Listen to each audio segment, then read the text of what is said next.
Yeah, so this gives you a bit of an idea. You're just looking out, there's nothing but thick bush, no tracks. Right, so we've hit the 12-hour mark.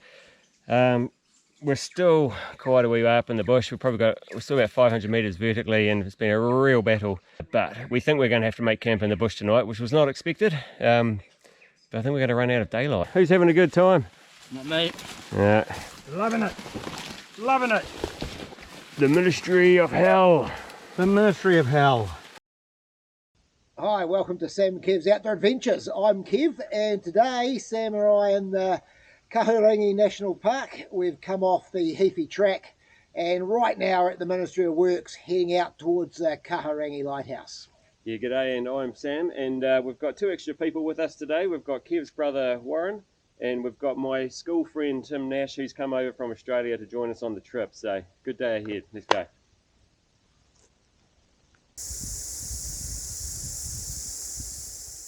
So we started this trip by leaving a car at the parking area adjacent to the Anatori River, then drove another car back to the start of the Heaphy Track at the Collingwood end. Day 1 and half of day 2 was spent on the Heaphy Track, and due to it being a popular and well-known great walk track, we covered this section of the trip in less detail, although it is still a highly memorable part of the tramp. I think I need to get one.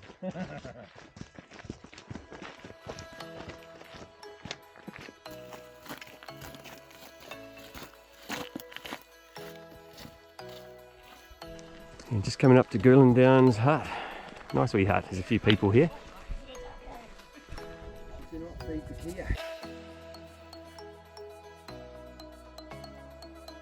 So just past the Gouland Downs Hut, there are a number of wee offshoots you can take to go and have a look at some caves, including this spectacular one here, where you can in fact walk right underneath the path which is running above us out into the other side. Absolutely magical terrain.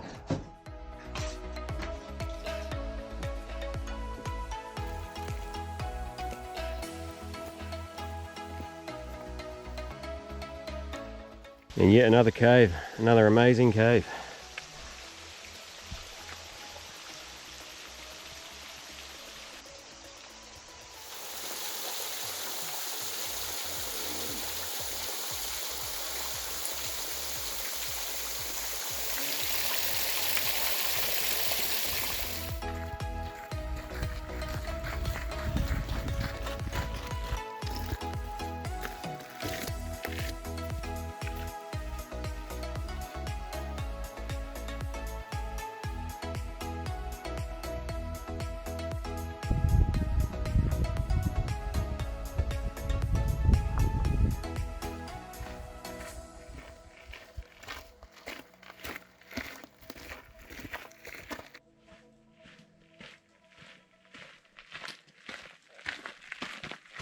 So here we are, about to leave one great walk that a lot of people do and start another great walk that very few people do. So we're heading our way up Blue Shirt Creek. So I guess the first thing to remember is there are two bridges across Blue Shirt Creek, and you want to go to bridge number 1 that we're at. Now we're not entirely sure where we're going, but we'll show you where we've gone, which may be the right way, maybe the way not to go. Who knows, we'll see where we are. But for us, we're going to go down Blue Shirt Creek for about 1 kilometre, then we're going to sort of head into the bush a little bit.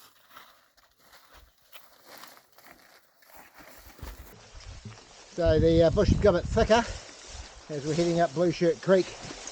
We are finding bits of both blue and pink tape, and also up there our first red arrow on the tree, which is quite exciting. So it closed in the bush pretty quickly. We've had to do a couple of river crossings already within the first couple of 100 metres.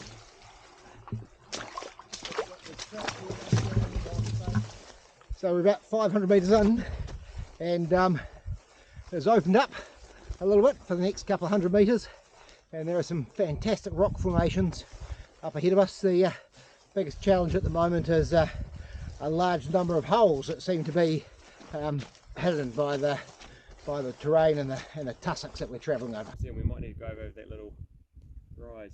Right, so we're just making our way up Blue Shirt Creek. We're probably about 1 kilometre, just over. Just to give you a bit of an idea of timing, because things have slowed down a bit now that we're off the main track. Day one, from the road end to Perry Saddle Hut, it took us about 4 hours. The sign says anywhere around there to 5 hours. Pretty easy going. And then so far today, we've probably been going for around 5.5 hours just to get to this point, maybe even slightly longer. So it's a long way really to get to the starting point of where we start going off track. So we've reached one of our first decision points where Blue Shirt Creek splits. We're taking the left hand as you're going upstream arm of that, and our aim here really is to try and make our way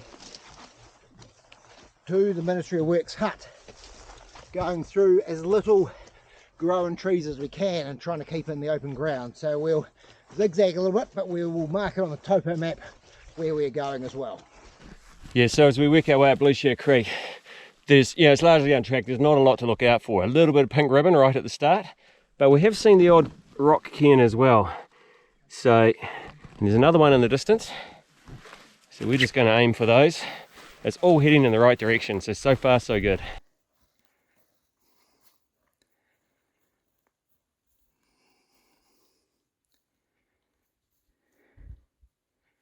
So on this tramp, we've got my mate Tim. We've known each other right back since high school days. He's come over from Australia. Timmy, what do you reckon about the tramp so far?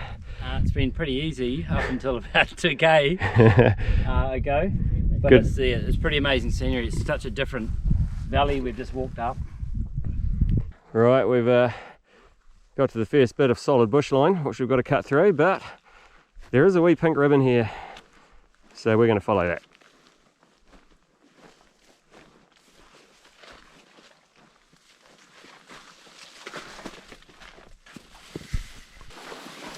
Trying to pick a path. There's kind of a more open ridge going up that left there, isn't there? See what I mean? So we're about 2 hours since we've left the Heaphy Track, and we've probably got about 2k to go. So we've just come across a little bit of a ridge that required a bit of bush bashing. We'd gone quite some time so we'd seen any sign of any track, but we've just come across some more cairns, which are fantastic. So we're following them up what should be the last ridge until we get into the river that leads up to the Ministry of Works hut. But we'll mark where we are at this stage on the topo map. So we're just pushing ourselves up through the valley. Bush is quite dense, but there is a little bit of tape, predominantly pink, a little bit of blue. Looks reasonably new too, so I think obviously someone has been through here relatively recently. There's a nice bit of pink tape there.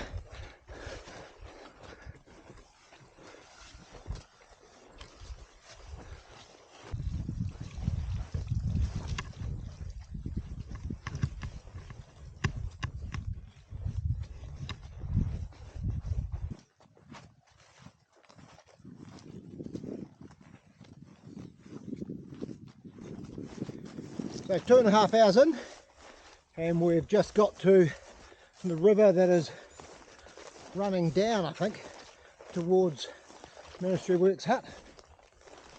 We might be running away from Ministry of Works hut, but either way, it's the river that we want to follow. So we'll just see how we go pushing along here.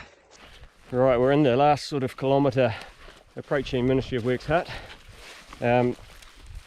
It hasn't been too bad, the travel and the navigation, but we've had to stop and check every now and then, and we've seen the odd bit of pink tape, which has just been good to double check where we're at. There's lots of little holes around as well, so you've got to be careful when you walk through here. Just pay attention and look ahead. Looks alright.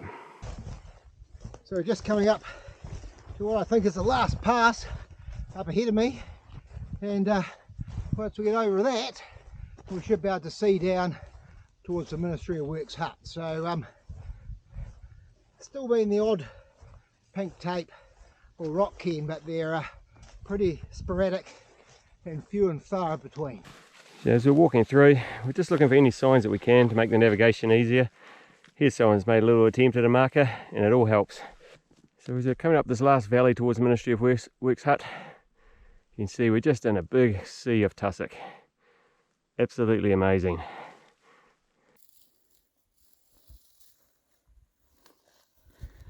Yeah, good.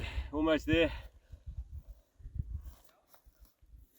So we've gone over the top, and here's the valley leading down towards the Ministry of Works Hut, probably only 300 metres away now. Alright, and we're just making our final approach, coming on up to Ministry of Works Hut. Awesome to be here. Alright, the one and only Ministry of Works Hut. I'm sure you all want to have a look, so here we go. We've already got our bags in here, but there are 6 bunks. It's a pretty tidy hut, given it doesn't get much use. Classic New Zealand Forestry Service design, and we are absolutely stoked to be here.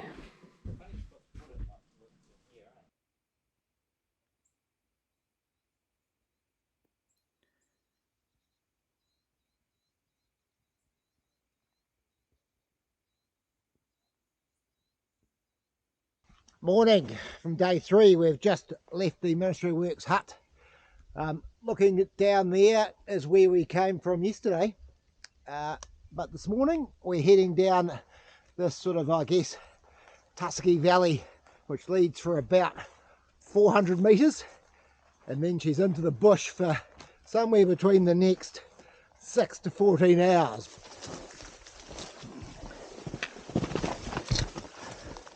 Pushing up into the ridge. She's very much a bush bash at the moment. Haven't seen any signs of any flagging tape, but luckily the bush here isn't too thick, so it's still relatively easy to get our way through. This is the ridge, Kev, so you're going to go along it, down it. Alright, we've pushed up onto the ridge. As you can see, the bush has got a bit thicker, but we're doing a quick map check to see where we are. That's where we are there with the blue spot. And I think we want to head on about down that way, where you can see towards the coast. So who knows, it's going to be pretty slow going. So we're just over an hour in, and we've come across a couple of marker pegs out in the middle of nowhere. So we've got a wee nice white one there. There's a pink one on the way forwards, and there's a couple of markers through here just ahead of us, where Warren and Sam are heading. So it's quite exciting.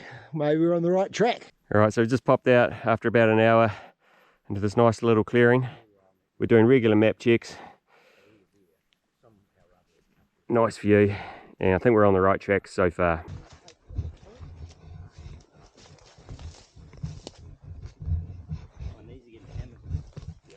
Right and left, but I'm not seeing any sign of any tape yet, so I'm just going to choose which way we want to go.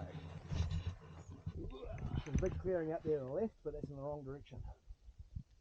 So we've made it onto what we think is probably going to lead us on to Saxon Ridge eventually.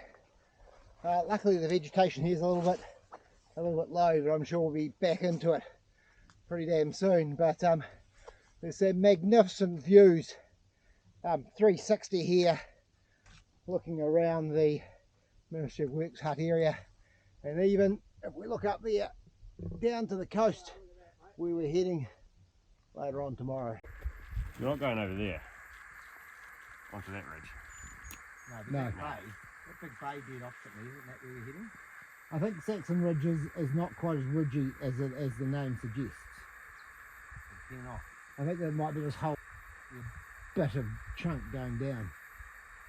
Yeah, Lagoon Creek. That must be Lagoon Creek right up there, that big in the hollow.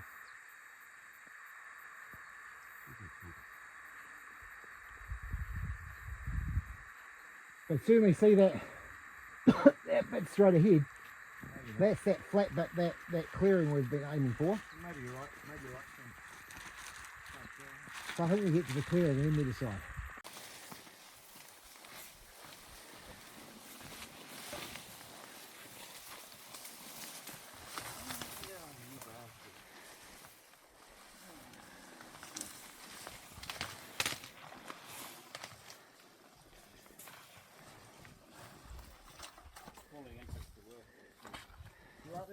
How are you finding it down there, lads? I'm loving it.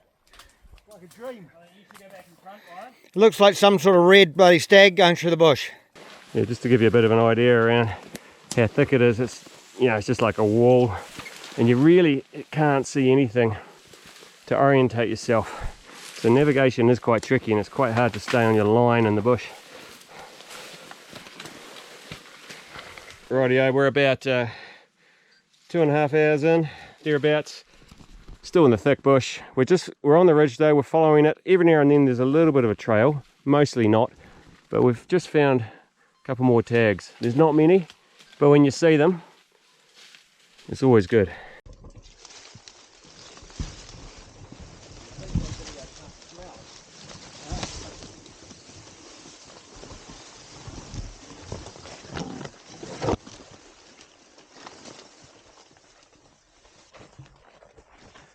So we've made it down off the hill to the clearing that we talked about earlier. It's not quite as flat as I was expecting. It's got some nice, just low bit of scrub on it, so it's easy to walk through. At the moment, we seem to have got onto a track, which is quite exciting. Let's hopefully we can get out the other end of this clearing and stay on the track. I can see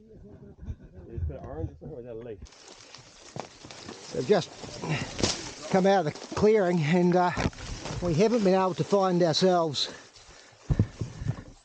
any markers, so we're just kind of back to the bush bashing yet again.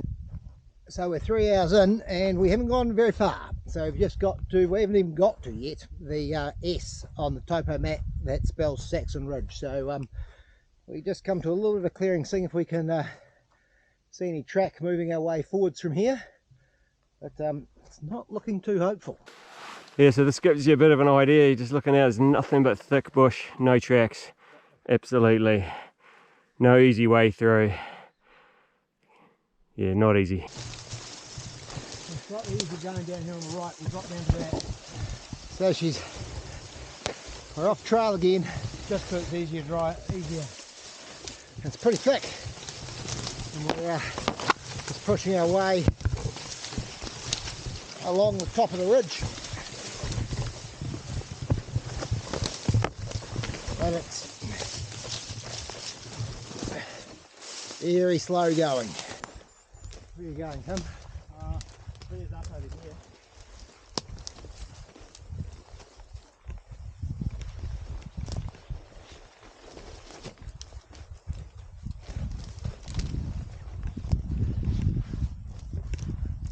Go slightly right there, or you're good? It's flat and clear here.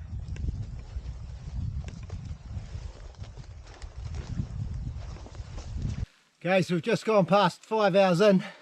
We're probably about 400 metres shy of the high point 738, but huge number of Pophalanta shells, including this one that we've just found. It's probably the size of the palm of my hand. It's absolutely ginormous. So I made it to the trig at point 738. We're kind of hoping we might pick up a trail here, but things aren't looking that promising. It's been an absolute slog to get here. But there are some fantastic views in behind me down the coast towards the Anatori River, where we'll end up picking up our car tomorrow. Yeah, alright, so we're just making our way through the bush still. Pretty common theme today, just absolutely ridiculous what you have to do here in terms of bush bashing. But the hardest bit, I think, is actually just a slow progress.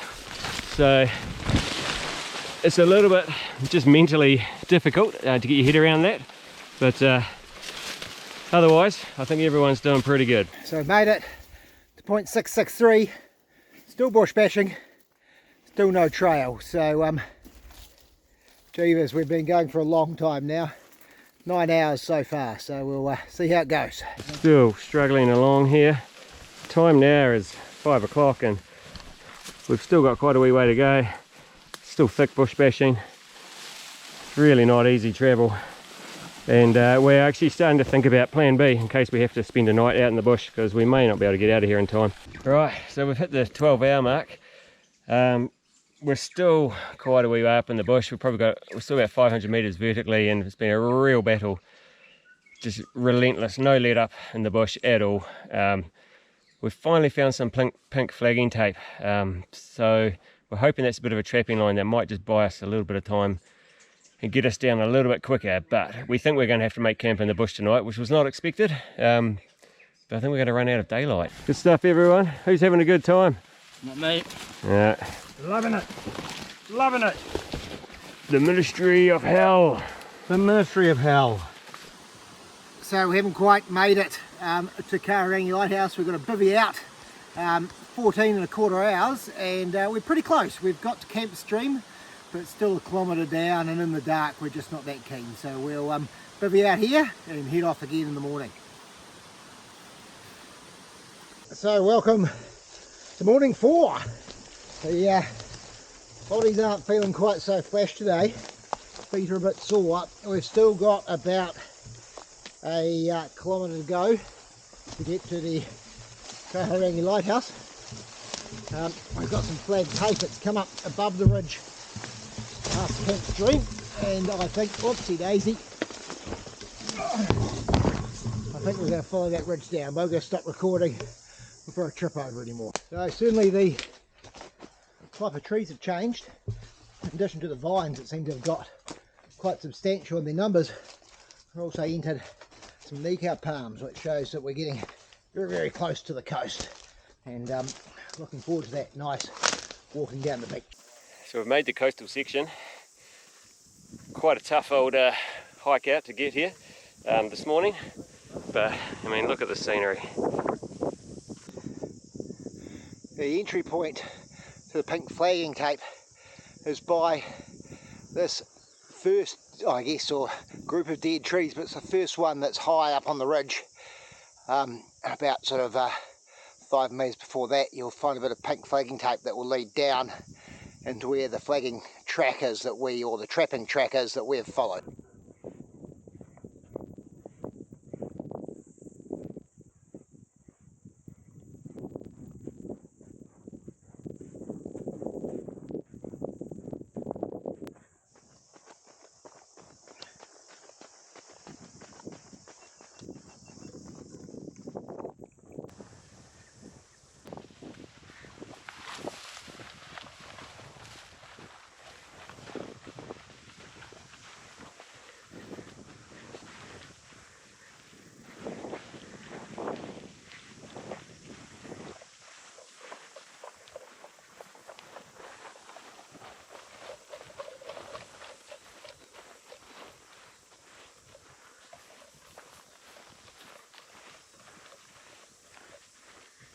So we've had a bit of fun riding down the sand dunes, and we're now back into Camp Stream, and hopefully it's got pretty easy walking all the way to the hut.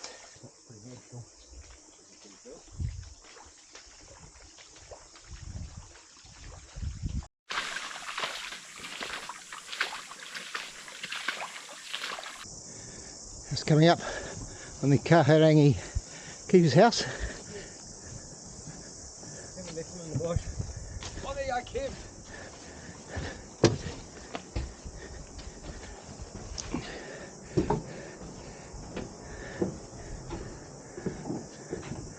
Looking inside, quite a lot of bunks, probably 10 in that room.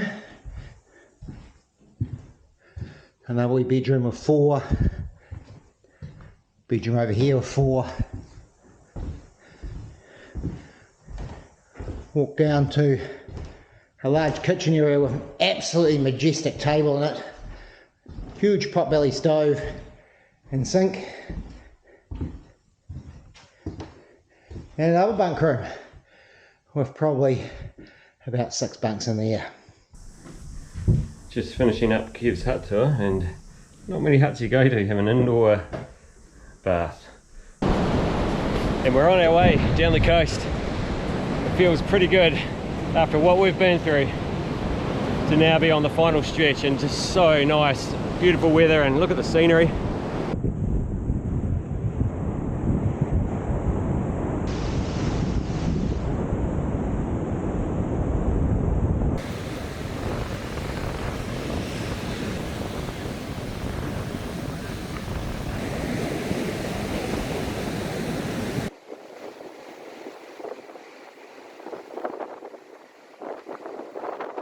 We've just come across Big River, which you can see sitting in behind us. It was a bit deep, we had to float the packs across. We're about 3 hours short of low tide, so normally we try and hit that in low tide, but we didn't quite manage that. If we did, we'd be a bit late getting home, so we had to risk it for the biscuit, and worked out well.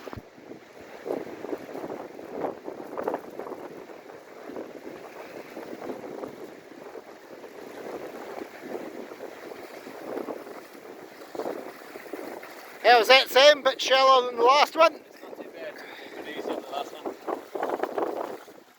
Waist high. As it dawned on us that our trip was drawing to a conclusion, we started reflecting on what we had accomplished. The demands of the trip had taken a toll, but at the same time, we all felt different, like the experience we'd been through together had changed us. I think it came down to the physical and mental struggles that we all endured on that third day over Saxon Ridge, coupled with the incredible and varied scenery we witnessed, and sense of accomplishment that we felt. We went through it all together, as friends and family, and that is what made this trip so special. So on behalf of Kev and myself, thank you so much for watching. We hope you enjoyed our video, and we hope to see you out tramping soon.